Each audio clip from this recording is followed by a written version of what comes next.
This is North Pod, a North Melbourne fan podcast, hosted by Jason Hunt.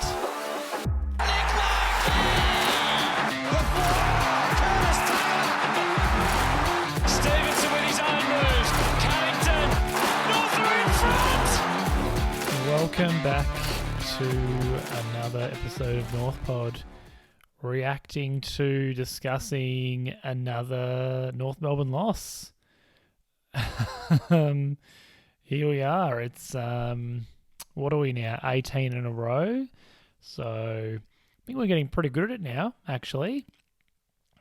Yeah, look, I guess it felt better than the West Coast game last week, despite it being a bigger margin. But yeah, just another loss.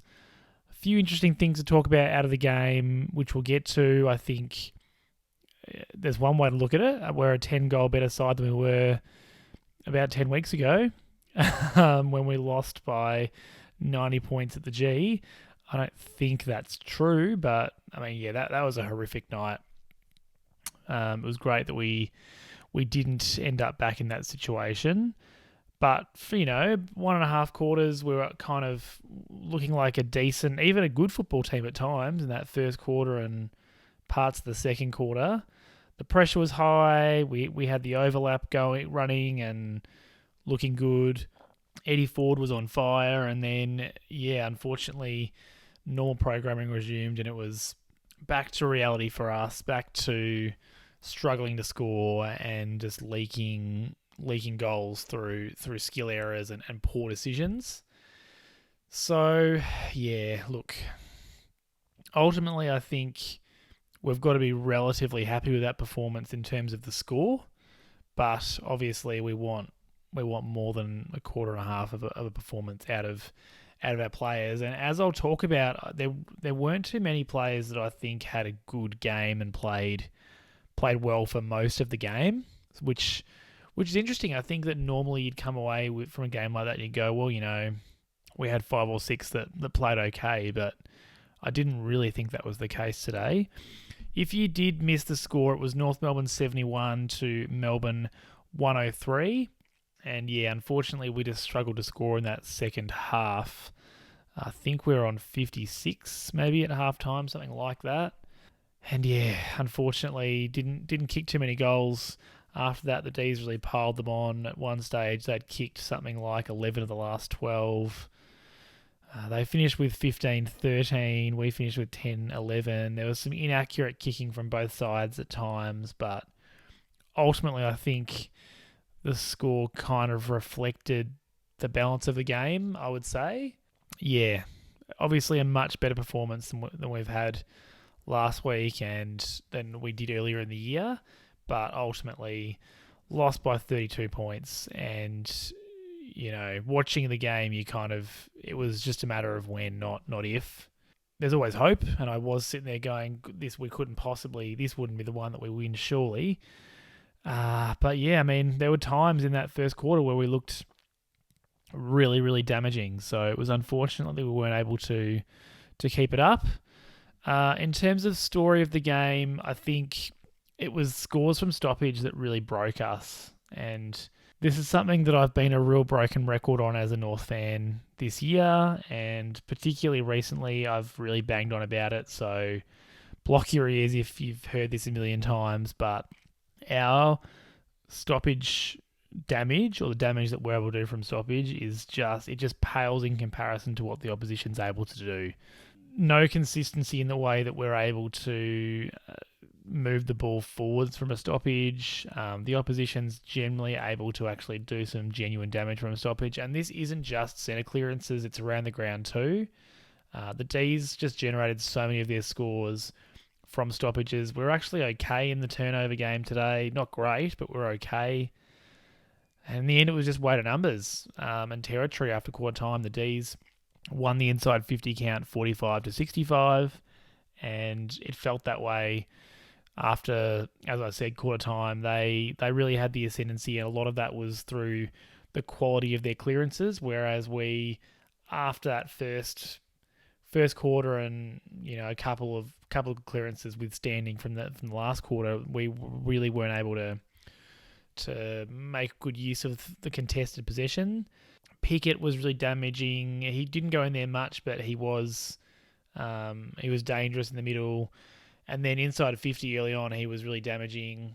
When the D's did get a forward 50 entry from a clearance, he just, he looked like he was going to do something every time, and often he did. As the game went on, Brayshaw and Viney and Petraka really dominated that contested ball, and as a result, the clearances. And again, the clearance numbers were pretty even, but it's the quality of clearance, and it was just poles apart, to be honest. It's something that we've really got to work on. We've now got Simkin and LDU in there. I know we're missing Wardlaw, but Phillips is in there. Like, we've got the bones of what should be our midfield for the next couple of years, for the most part, in there, and we're not able to do enough damage from the clearances that we win. So that was the real story of the game for me. It was just, as I said, weight of numbers. They just moved it forward every time there was a stoppage, and we weren't able to halt that momentum, I guess, particularly again after quarter time. It really was a different game after the quarter time break. I can't stress that enough. A lot of the negative things that I have to say are contained after quarter time. It was shocking, really, the difference between the first quarter and the rest of the game. In terms of the 3 stars, Bailey Scott, I think, was definitely best on for us. Had 31 disposals at 81%, 4 marks, 620 metres gained, which was highest for the game, 6 intercept possessions, 5 inside 50s, kicked a goal, and just did what he's been doing for a lot of the year, ran all day, didn't make too many errors, was constantly running past as a handballing option or an outlet down the line. Just, really smart footballer and getting the job done again I know he was top 3 in the BNF last year. I think he's on track for sure to go close again. He's just been, after a couple of shaky games at the start of the year, he's been borderline tremendous, I would say. So another fantastic game from him. In terms of finding a second player to spotlight for North Melbourne, it was really tough to find someone who put anything close to a 4-quarter performance. I'm going to say Tarrant Thomas, which is probably a bit controversial. He had 23 disposals at 96%, 7 tackles, 10 clearances, 7 inside 50s, and started slow. So he was probably he was kind of the opposite of the rest of the side, that he had one clearance handball in the first quarter, and beyond that he was pretty quiet whilst the rest of the side was going well. But I thought as the game went on, around the ground, he looked good. And as I said, 10 clearances, 7 inside 50s. He was doing damage. 96% efficiency essentially means he's had one missed kick all game. So when he was able to get it, he looked good. It certainly wasn't a perfect game by any stretch, but I think around the contest, he looked our most dangerous. And really, he was unlucky not to have a goal. I think it was the second quarter. Tarrant Thomas kicked it from about just on the 50 line. It's one of those ones that's sailing through and going to be touch and go as to whether it's touched. And generally speaking, in those contests on the goal line, you can get away with murder. Now, I don't think that should be the case for what it's worth, but the precedent's been set. You can unless you're actually going to clobber someone in the head, generally speaking, you can get away with anything. Paul Curtis had a free kick paid against him for what to me looked like minimal front-on contact, and that should have ended up being a goal to Thomas, I think. I haven't gone back and looked closely at the footage to see whether or not it was touched over or on the line, but regardless, Thomas was robbed of a score, and it was just ridiculous to me that was paid as a free kick, given, as I said, normally you can pretty much do whatever you like. So, unlucky not to have a goal, Tarrant Thomas. And I thought for the most part he had a good game. There was probably a couple of times where I would have loved him to go harder at the contested ball, but he still had 7 tackles, 7 clearances, so he didn't have a bad game. It's just, if you've been following North Melbourne news, there's been I don't know if controversy is the right word, but there's some talk that potentially he's going to ask for a trade at the end of the year. Apparently, he's unfollowed the club on social media, which is it's just so funny to me that that's what we do. It's giving petty. But anyway, so it'll be interesting to see in the last couple of games what comes of it. He certainly played a decent game today, and it's that classic. This is the issue with Taron. He's such a talent, and he's arguably our best young talent that's, ready to break out, but he just seems to make some poor decisions off the field, which make it really hard to get invested in him. So hopefully this is a sign of things to come for him playing for North Melbourne, but there certainly seem to be some whispers that he's on the way out. In terms of other players like Zeeble, McDonald, Ford were pretty unlucky, but they really didn't play as well after that first quarter. And, Ford kicking 3, fantastic. Didn't see much from him for the rest of the game. Zeeble and McDonald intercept really well in the first sort of 45 minutes of the game, but made some errors and drifted in and out after that. I mean, Zeeble had plenty of it, but a lot of that was from kickouts too. So, yeah, I thought those two were best. And as I said, there wasn't an easy pick for best on for North Melbourne after Bailey Scott. In terms of the best for the Ds, I mean, I could have gone Petrarca. Brayshaw was very good, but I think Kasai Pickett just had that classic low numbers, high impact game. Sirioli was a specialist at it at his peak. He had 14 disposals, 3 goals, 3 marks, 2 goal assists, and just turned us inside out with his speed and agility. Broke Zeebel's ankles at one point. Was getting around us at will, to be fair. Sheasel wasn't able to contain him at one point. He kicked a miracle goal from the pocket for the D's only goal in the first quarter, and just looked dangerous. Like, as I said, only had the 14 disposals, so he wasn't high possession, but whenever he was near it, the D's were likely. And 3 goals, 2 goal assists. So, you can chalk him up for at least 5 goals of impact. And there's the difference between us and the Ds. Really good game, and just another example of a small forward dining out on us. But in fairness, at least, Pickett was doing it in such a way that you went, well, look, he would have done that to most small to medium defenders. He had a fantastic game. So there's the 3 stars. Before I jump into the positives and negatives, just a reminder to please help me get the message out there about the podcast. Share me with any North Melbourne fans that you know. Subscribe on your chosen podcast service. Leave me a review on Apple Podcasts or Spotify if you can. And get involved. Follow me on my social media at NorthPod Show. Twitter, Facebook, Instagram, YouTube, TikTok, Threads. Any social media, you can find me there. Feel free to hit me up with a DM and let's talk North Melbourne. Let's jump to the negatives. There was, plenty to talk about after that first quarter. I think what I want to mention first is just our fitness and inability to run out the game. It's something that's come up a fair bit this year, and I do think it's hard sometimes to talk about without, coming across as though you don't know what you're talking about. I think by that I just mean sometimes the game can be really fast-paced and both teams can look exhausted. And I think at the end of the game today, both teams looked exhausted. They were just spent. And a lot of that it was a up and back game in the last quarter just because of the fizzle going out of it. But I just think our pressure started elite and it didn't completely disappear, but we just weren't able to keep it at that elite level. The pressure just waned as the match went on. And you saw that with the way that Melbourne was able to transition the ball later on in the game. We did win the tackle count in the end, 61-52, but we lost the contested ball by about 30. So we weren't able to stay hard at the ball and at the contest for as long as we needed to. And as I said, at the end of the game, we were just gassed. So I think part of it is we've got to get another preseason into everyone. Part of it is a lot of these players that are playing have had interrupted years, and that does impact your fitness. Like Simkin, I can sort of understand that he might be a bit struggling for fitness given he's had the concussions and the broken hand and whatnot. It interrupts your match fitness because whilst he can still do a lot of running, it's not quite the same. But yeah, I just can't help but feel like we're a bit off the pace in terms of our fitness levels. I think that's what's stopping Thomas from putting a complete game together.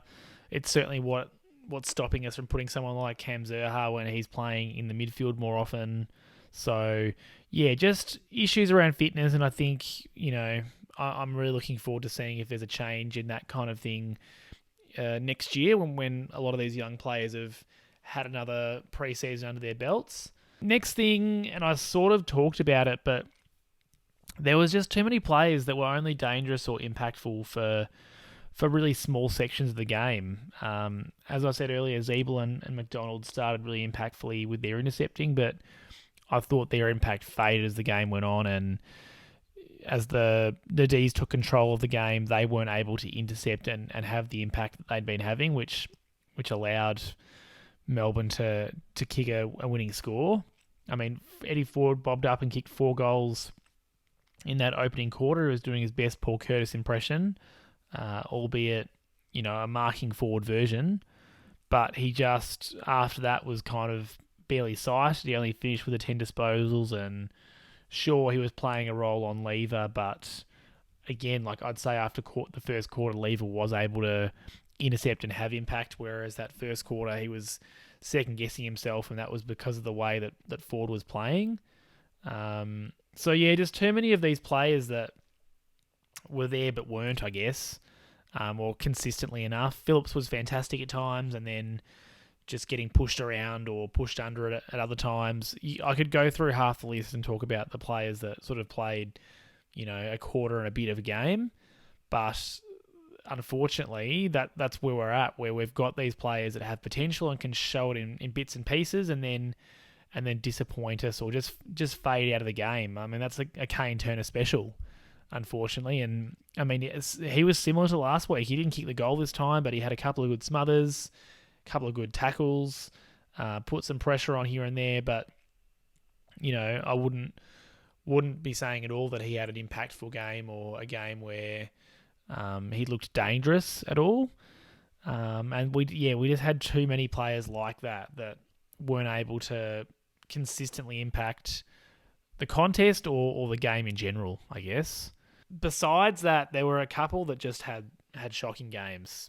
And I don't normally like to talk about players so negatively, but there's a couple that you just go, all right, let's hope that's their rock bottom, or that's the worst they're going to play. Darcy Tucker, I think, has been pretty good this year, but his disposal was really poor a couple of times today. He made a couple of shocking decisions, and just basic skill errors that a player in his mid-20s shouldn't be making, because he's the sort of player, like he's in that age profile that should be one of our better players most of the time. But he wasn't today, that's for sure. There was one, must have been second quarter, where I think we had one or two like this last week as well. There was a big pack forming around the goals. Tuckers gets there first and just fumbles the ball, isn't able to rush it through, should have been able to either body it or punch it through, was under plenty of pressure, but leaves the ball there for a D's player to come in and just kick the easy goal. I think it might have been Neil Bullen, but whoever it was just... That's basic stuff there where you've got to rush it through from behind, and it costs us a goal. And I think that's what is challenging about some of these North Melbourne errors is it's so glaring because the errors result directly in goals. Steve-O was very similar to last week. He had one really great play where he kicked a centering ball. I think it was to Curtis Taylor that ended up in Jai Simpkins' goal. But I mean, he missed some really great opportunities to kick goals, because that's I think the difference between the player that Steve-O's been the second half of the year versus the first half of the year. He kicked 2 points today, and then one didn't even trouble the scorer, which I'm about to talk about, and he would have kicked 2 or 3 from those opportunities earlier in the year. He needs to take advantage of those chances that he gets. There was one late in the second quarter. He's ended up with it after a fair chain of handballs. He needed to give the one over the top. I don't know who it was to, but he absolutely needed to give it. But he went for the kick and it got partially smothered, as I recall, goes up the other end. Within 15 seconds, Van Rooyen marks it and kicks a goal after the halftime siren. Just an absolute backbreaker, those kind of instances where it's a 12-point turnaround. He should have handballed over the top. We should have scored the goal. But it goes up the other end. They score and go into halftime only a couple of points down with the momentum. Yeah, just an absolute coach killer that. So yeah, he had a poor game. I think his second half of the year has certainly not been as strong as his start.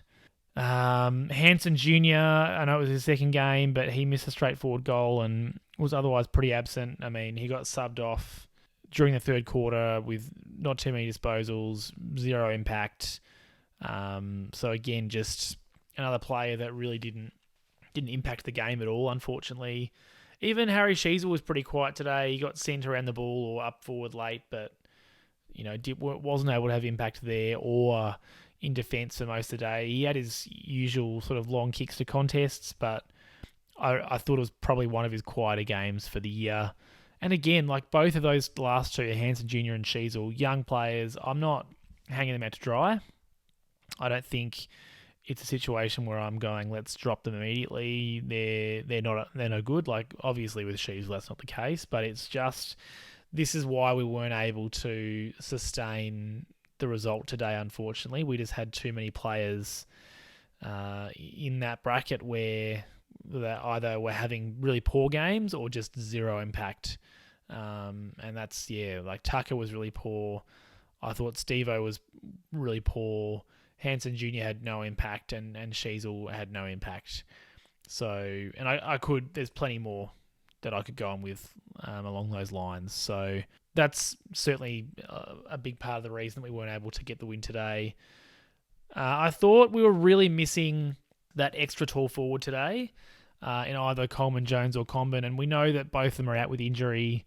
I don't know. It sounds to me as though Comben's not going to play AFL this year, which I think is fine. Like, I'd prefer if you can get back for a VFL game or two, like, sure, but it's probably not worth risking him at AFL level. I don't know where Coleman Jones is at. He's obviously had, I think, 2 or 3 weeks off now for the concussion because it was his second for the year, similar to Simpkin. So, and he was a bit out of form before he got the injury anyway. But we were really missing that second tall.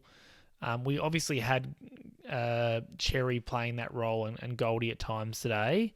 And Larky was playing quite high often. Like certainly in the first quarter, Larky was playing high, Cherry was playing deeper. And it was the classic, we really just need a Larky to be in both places in order for us to score, because Larky was able to take some marks higher up the ground, but then obviously can't kick it to himself. And whilst Cherry was able to play decent football and that he was able to make a contest, there was a couple of opportunities where he just fumbled at the wrong time, wasn't able to get the handball away. There was one where we were out the back if he could get a handball away and he just wasn't able to. He got tackled and I think it went out for a boundary throw in. He's certainly not as well suited to playing, a lot in the forward line. I think he's better at drifting forward or, just resting there. But, we didn't have another option, so I get it. He certainly seemed to play more forward than ruck, I thought. I thought Goldie probably played more like 60% of the game in the ruck, whereas Cherry played about 40. But that's just my eye test or what I kind of observed. That mightn't be right. Cherry wasn't great today, but I'm in favour of persisting with him. Gawn's just a really good ruckman. I think we probably just need to concede that Gawn, he won the contest. The hit-outs were pretty even. I think we actually won the hit-outs, but the clearance quality, as I said earlier, really went to the Ds, and I think a lot of that is on Gawn. We just missed. Larky got monstered all day. He kicked 1 goal, 2 in the end, and I felt bad for him. He cannot be the only tall marking option, and on a day when the smalls really weren't performing either in Steve-O and Curtis, Hansen Jr., etc., we need someone like we need someone like Larky to kick a bag, and yeah, he missed a couple that he'd normally kick, but generally was just getting monstered because they were able to, double and triple team him. And I think he was definitely due some free kicks, but he was getting played really smart by the Melbourne defenders and wasn't able to get on the board. So we definitely need long term to find someone else to play alongside him. I think it can be someone on the list. I think it can be CCJ or Comben. I don't really want to rob Peter to pay Paul and move Comben back because we're missing that someone in that spot. I would much prefer that we get, we figure out which of CCJ and Comben's going to work best. And I think long term, I'd love to see Cherry in the ruck, CCJ and Comben, and Larky in the same side with CCJ able to go in the ruck. Anyway, conversation for a different day. We missed the extra tall there today, is the gist of what I'm trying to say, because we weren't able to take marks inside 50 at all, except for Eddie Ford in that first quarter. And finally, this is my last negative. We just slipped over all day, and it happened to the Ds too, so it wasn't exclusively us, but at crucial times we were falling over, losing our feet, and it cost us. So I don't know if we need to evaluate the boot situation. It is one of those ones where I think it's a really easy thing for commentators to pick up on and say, gee, someone's lost their feet, like so-and-so kept their feet, that's just class. And I think sometimes you can oversimplify that. But yeah, Zeeble lost his feet when he was trying to corral Pickett. Goda lost his feet. You name it, nearly everyone took a tumble at some point. So I don't know if it had been raining a bit in Hobart or what it was, but it was all game long. And it just, it did. I think at a certain point you do need to adjust, and whether that's either changing your boots at half time or you're adjusting the way that you try and change directions so that that's not happening, because, no player intends to fall over, but yeah, it didn't look good, I guess, in terms of the way that we were able to corral and tackle and put in efforts. So yeah, I really hope they can sort that out. Wear the right footwear. I don't know if they were or they weren't. I don't know how wet it was, but it certainly wasn't raining during the game. So there were far too many players slipping over for my liking, and it's just, it leaves you completely open to getting smashed if one player loses their feet in a crucial contest, because as we know, if one part of the machine breaks down, it's just a flow-on effect backwards in terms of other players having to cover you. So yeah, that's the last negative. It's a kind of a simplistic one. Let's get that right. Such an easy thing to get right. Let's move on to the positives. Such an easy one to talk about first. That first quarter, massive positive. We won at 35-9, and that was 10 scoring shots that we had. We probably should have had a couple more, but at that point in time, we were looking at going fantastic. We're out to a 26-point lead. The ball's pretty much lived in our forward line. Eddie Ford's, snagging them from everywhere. Had a couple of clearances where we were making really good decisions moving the ball. But yeah, it was a fantastic quarter. There was one where I think it was Goldie down to Thomas, handballs it across to someone. Like those shorter ones where we're actually moving the ball forward and we're lowering our eyes is what I'm looking for, because the going backwards and then losing the ball is what we've had issues with all year in terms of our clearances. If you're moving it around sideways or short, it's got to be ending up in a really positive kick. And we were able to do that in the first quarter. I thought our attack on the ball and on players in terms of tackling was fantastic.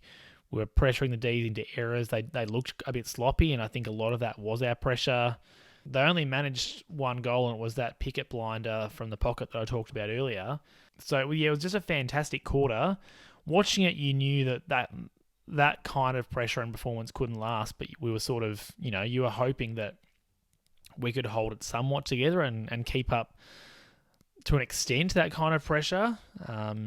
Unfortunately, it wasn't the case, but it was it was really good to see that against, a side that's probably it's definitely going to finish in the top four and could even finish in the top two, we were able to pressure them into those kinds of errors. And yeah, I mean, one of the better quarters we've played all year. Ford was fantastic. Goldie was great. LDU looked good. There was so much to like about that first quarter, and I just wish that we were able to capture that and keep that going for the rest of the game.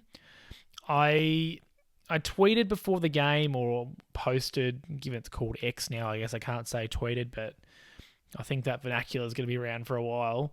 Yeah, I posted before the game just in terms of what I wanted to see and whether or not that was aggressive ball movement or whether or not that was frenetic tackling pressure. I just talked about the fact that I wanted to see something because I don't think there was any North Melbourne supporter that was coming in going, gee, we're a big chance here. And I think I was really pleased with our ball movement. I thought it was so aggressive. We were constantly trying to move the ball fast with handballs and take the ball through the middle when the opportunity was there.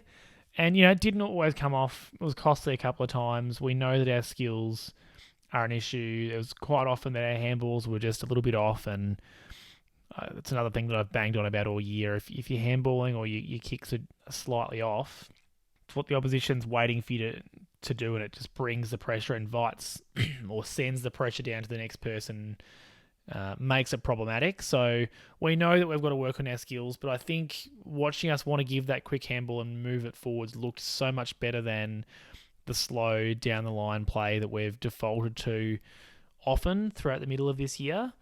I think particularly early we did well to avoid May and Lever when kicking it long. We're kind of transitioning it carefully but with pace, I would say. And it's just exactly what we want to see. We want to see what that kind of ball movement looks like. I think, as the game went on, I don't know, it's hard to know whether or not we went into our shells a bit because of those errors or if we were instructed to slow it down a little bit or if, the way that Melbourne was playing just didn't allow us to get that overlap. But it was pretty sporadic after that first quarter. Certainly in terms of the result, you could see in the defensive 50, like the likes of Zeeble and Mackay and Core were constantly looking to move it on as fast as possible. Goda was in that too. But once it got to sort of 70 or 80 metres out from goal, that didn't always translate to taking it inboard. And as I said, there were times where it didn't work and you sort of made to look silly. But I'd much prefer that we're trying to take the game on in that way and be positive and play in a way that's actually going to potentially work when we are a better side than just chip it around and then, kick to a contest down the line where someone like Max Gawn's going to take a contested mark and send it back.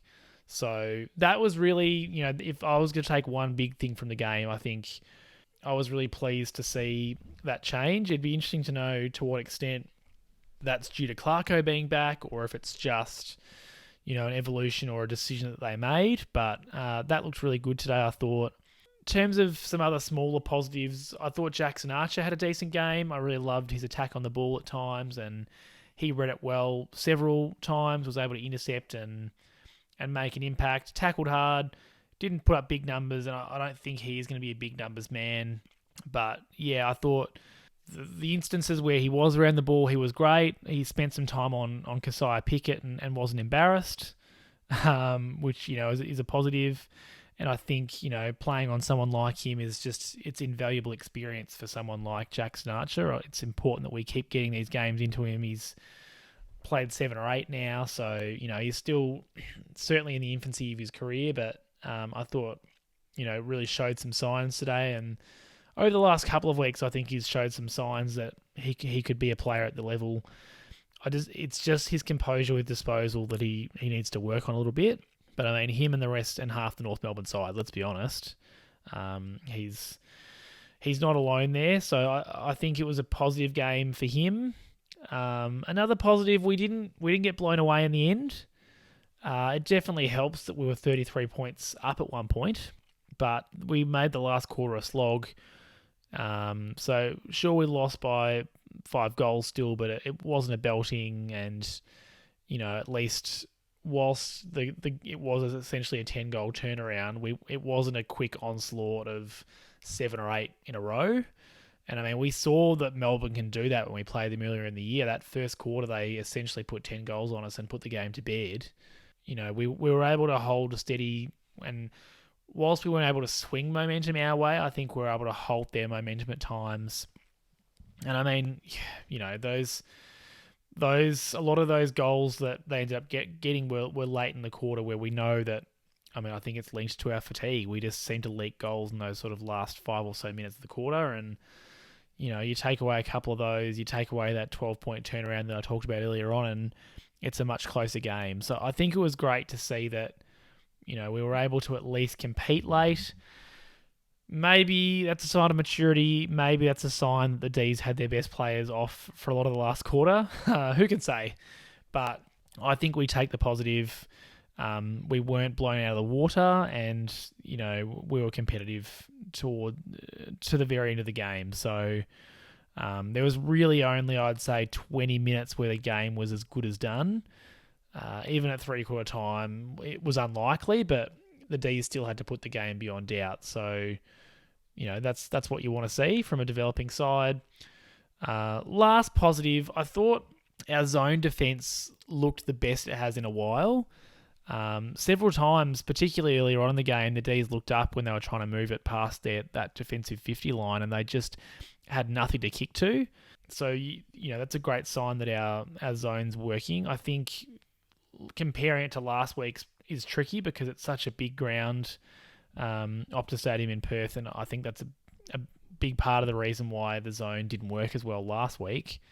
So a smaller ground like Blundstone, it worked. There was none of those cheap goals at the back. Players were able to gamble relatively safely, and when they were coming off their players to support in a contest. We forced the D's to do what we want them to do. They were relying on getting a contested mark down the line or being better at the contested footy, which unfortunately they were. Often they'd make the contest and then win it from there, or create a stoppage and they'd win it from the stoppage. But they weren't smashing us with ball movement. Even when we turned it over, as I said, it wasn't one of our worst games for scores from turnover. It was the scores that we were conceding from stoppages that was an issue. So, yeah, great to see that, one, our ball movement was a significant improvement, and that zone defense was also looking like a significant improvement. So, yeah, again, hard to say to what extent that's Clarko coming back. I think it's probably a lot to do with the ground dimensions, but we take the positives because I do think it's important. A game like this, after last week, we need to take some positives. I'm mostly taking positives out of this game, I think, despite some pretty average performances. So that's the end of the game wrap. I think it's hard to draw too much more out of that game. Another loss, disappointing to lose, but I think we took some steps, or a few players took some steps, and in particular, our game plan took some steps today. So that's positive. In terms of other news from the week, obviously Clarko's returned, so he had his first press conference back, which was interesting. I thought the journos that were there really threw him some softballs. I would have loved some harder hitting questions or some. And I'm talking about footballing questions here. I'm not talking about mental health or anything like that. I would have loved some more insight into the football. But understandably, it was a lot about him and whether or not he's feeling good about himself. It was interesting to hear him talk about the excitement that he got out of watching Wardlaw play against Essendon. It's one of those things that I think the fans love to hear. Who knows if it's true? Who cares? I think it's good for morale, him saying things like that, and I'm sure. If you're George Wardlaw, you're feeling pretty happy about yourself. So, that was positive, having Clarko back, and I'm sure that has a great impact on morale around the club and sort of feeling positive. The VFL side smashed by Footscray, unfortunately. Very similar to last week, made a fast start, and then really just the goals dried up. They lost 121-55, so as you can imagine, there was no absolute standouts or players that you're going, gee, we've got to get them in. I watched bits and pieces of the game. Daniel Howe was our best, I would say. He had 4 goals and 25 touches. So, we know that he's a great VFL player. It's the AFL content that makes him a bit of an issue. Greenwood was solid, but doesn't seem to be getting a game at the end of the year. He had 24 touches and 12 tackles. Callan Dawson, similar to Greenwood, he was good, 18 touches, 11 marks, but doesn't seem to be knocking on the door. Bergman was clean. He had 19 touches, so they're probably the ones that were best on in a not great performance. Unfortunately, Tommy Powell was injured in the third quarter and didn't come back on, so I do wonder if we just wrap him up at this point. I don't know if he can play finals for VFL. He mightn't have played enough, or he may have played too much AFL, but I wonder if we just put him in cotton wool at this point now. He's had a couple of injuries to end the year, and we don't have a heap to gain out of continuing to play him, so anyway, that's just worth noting, I guess. It's not likely that he's going to be pushing for selection this week. So that's really all I got out of the VFL. The final bit of weekly news, I guess, was obviously Aaron Hall's retirement. Another one of those players that just had so much potential and I don't think ever quite put it all together, but was a fantastic player at times for us and for Gold Coast. I think everyone talks about that start of the year where he was best on ground for 3 games in a row, leading the Brownlow on 9 votes early in his career, and I wonder if that just set expectations for him a little too high potentially, because he never reached those heights consistently or really ever again. That was playing as a midfielder at the Gold Coast. Fairly sure at that time he was playing with Gary Ablett, and yeah, I mean he looked like he could be a fantastic player, but just as I said, wasn't able to put it all together for too long. Ended up coming to North, and we played him through the middle at times, played him off the wing, played him at half forward, and yeah, he was a bit of a whipping boy early in his career at North, often maligned for turning it over and just bombing it. Which sometimes as much as things change, they stay the same. He got moved back later on in his career at North and had a really good year. I think 2021 was probably his best year at North. Was really, he was capable of biting off those tricky kicks, but now and then he'd also shin it and miss it by a mile. So that's what I mean. Like, he was, 80% of what he did at his peak was fantastic. It was just that 20% that I think cost him from being a fantastic player. And he wasn't a fantastic one-on-one defender either, which, makes it tricky if you're playing in defence. He certainly wasn't there for his defensive capabilities. He was there for his ball use. And at times this year, we've seen how much we need a player like him, or a young version of him coming through, because we just don't have a player in our defence that can cut up the ground with a kick like he can. So, yeah, I think it makes sense. It's similar to Zeeble. It's hard to say to what extent he was pushed versus it was his decision, but it certainly makes sense. It's another one down, and you'd think there's going to be plenty more to go. In terms of retirements, probably the only others that are potential retirements would be Goldie, Cunnington and Shields. And I would expect 1 or 2 of them will be retired. Well, yeah, retired or delisted. And then it's just which of those kind of middle-aged players are going to be cut, like we think about Howe and Turner, these types. Yeah, I mean, we've talked about it. It's probably a conversation for the end of the year, but, Goldie, it looks touch and go. Cunners, it doesn't look so touch and go. Shields, I think it wouldn't be a bad thing if he stayed on, but he's already retired once, so he could potentially retire again.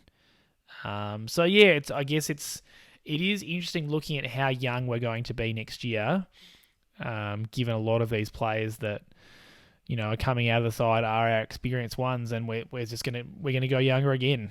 Anyway, Hall, he's retired immediately, so we've seen the last of him. Unfortunate that we didn't get to kind of witness his last game, knowing it was his last game, but makes sense. I think he was, just wasn't coming together from a VFL level in terms of he's had been a bit of injury prone this year, didn't get off to the greatest start this year, and yeah, I wish him all the best for the future. It sounds like he was a great bloke. Yeah, thank you to Aaron Hall. Last thing for the podcast, it does look like I've been chatting to myself for a fair while. Just so much to talk about from that game.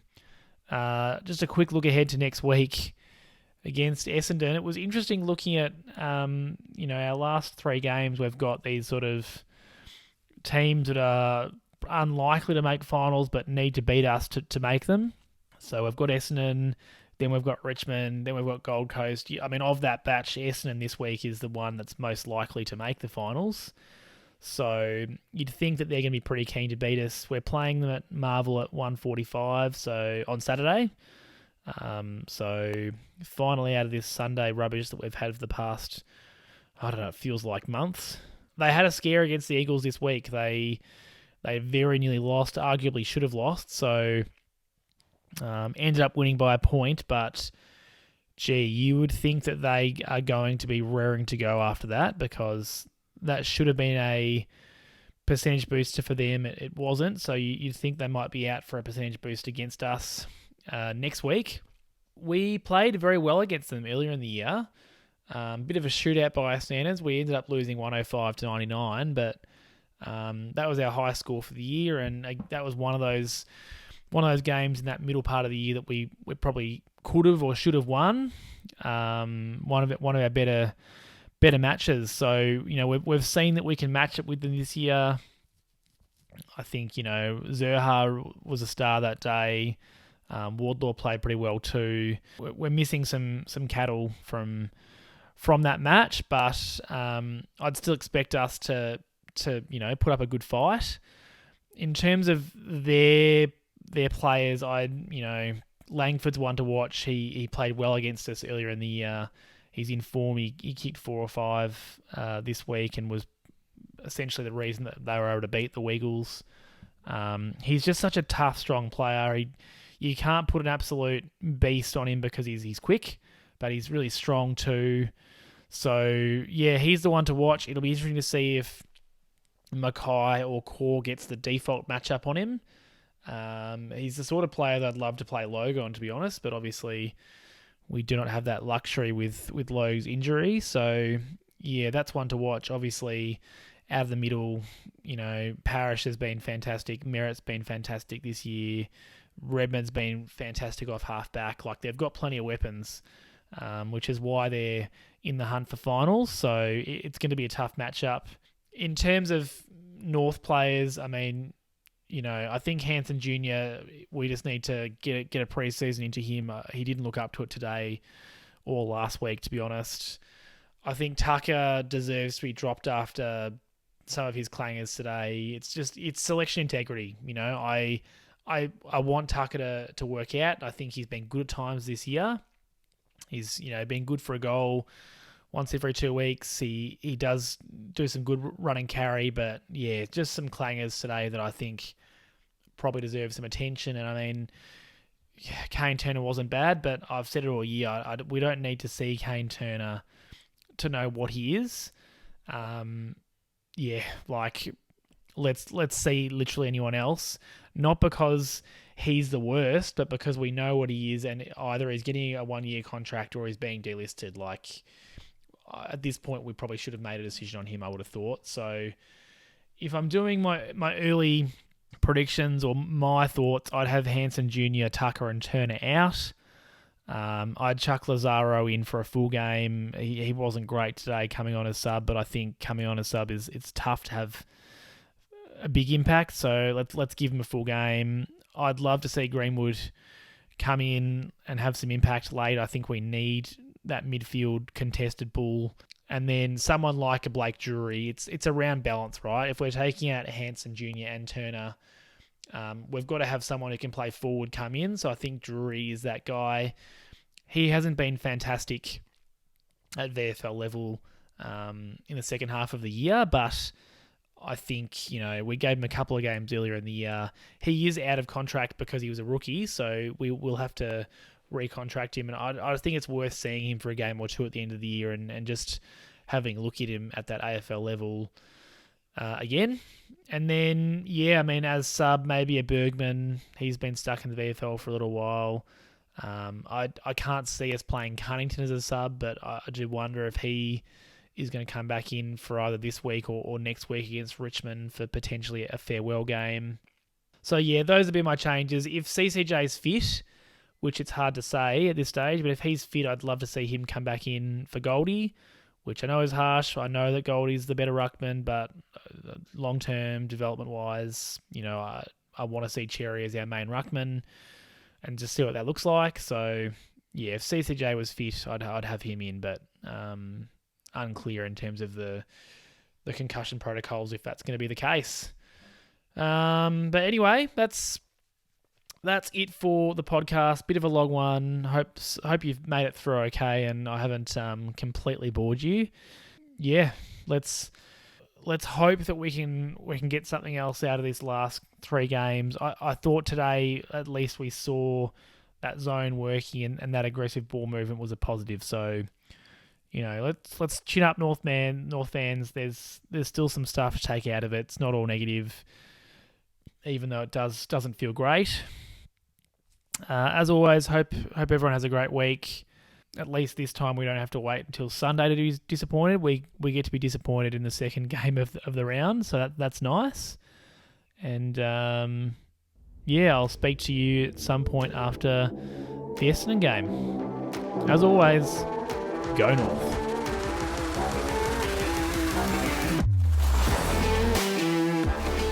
Thanks for listening to another episode of North Pod.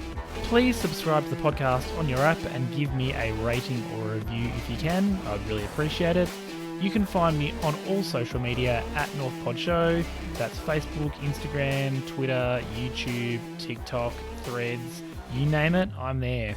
I'll see you next episode.